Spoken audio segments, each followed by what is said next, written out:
ময়রান্নার নতুন একটি ভ্লগে সবাইকে ওয়েলকাম জানাই। তো আজ একটা বিশেষ দিন। আজ সকাল সকাল বাড়িতে চলে এসেছে একটা মস্ত বড় পার্সেল। পার্সেলটা কিসের? পার্সেলটা খুব স্পেশাল। পার্সেলটা হচ্ছে আমাদের বিয়ের কার্ড। তো আমরা একসাথে কার্ড অর্ডার দিয়েছিলাম কলকাতার বড় বাজারে কার্ড প্লাজা নামে একটা দোকানে, যেটা চার্চের সামনের গলিতে দোকানটা আছে, লোকেশনটা। তো কার্ডটা তো আমাদের খুবই পছন্দ হয়েছে, তো কার্ড চলে এসছে। তার আমরা সন্ধ্যাবেলা বেরিয়ে গিয়েছিলাম কার্ড পুজো দিতে। যেহেতু লাস্ট মোমেন্টে আমাদের কার্ডটা এসেছে, মানে বিয়ে বাড়িটা কয়েকদিনের মধ্যে খুব রাশের মধ্যে হয়েছে, তাই আমরা আর ওয়েট করিনি, সেই দিনই পুজো দিয়ে দিলাম, কারণ ডিস্ট্রিবিউট করতে হবে এবার কার্ডগুলো। তো মিষ্টি নিয়ে নিয়েছি, মিষ্টি নিয়ে চলে যাচ্ছি আমরা লোকনাথ বাবার মন্দিরে। তো লোকনাথ বাবার মন্দিরে পুজো দিয়ে তারপরে কার্ড দেওয়া সবাইকে শুরু হবে।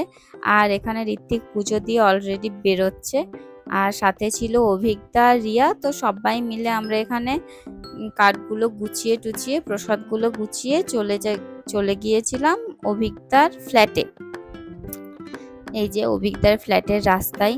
তো অভিজ্ঞতার ফ্ল্যাট গিয়ে সেখানে আমরা খেয়ে নিয়েছিলাম প্রথমে প্রসাদ, আর তারপর রিয়া রান্না করেছিল ভাত, ডিমের ঝুড়ি, বেগুন ভাজা আর ডাল। করে দিয়েছি। তোর না 7টা জনমের ভাগ্য ভালো, ঠিক আছে তো, যে রিয়া তোর জন্য ডাল করেছে।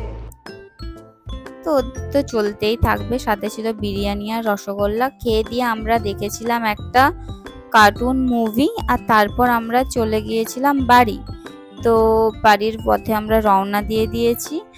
আর কি বলবো, মানে সেই দিনটা খুব হ্যাপি ছিলাম আমি, কারণ বিয়ের কার্ড হাতে পেয়েছি, এই আর কি। তো বাড়ি এসে শুরু হয়ে গিয়েছিল কার্ডে হলুদ আর সিঁদুর লাগানোর প্রস্তুতি, কারণ বললাম না খুব রাশে বিয়েটা হয়েছে, তো সময় তো আমাদের হাতে নেই। তো সেই দিন আমরা রাত প্রায় 3টে পর্যন্ত জেগে দুজন মিলে সব কার্ডে সিঁদুর আর হলুদ দিয়েছিলাম।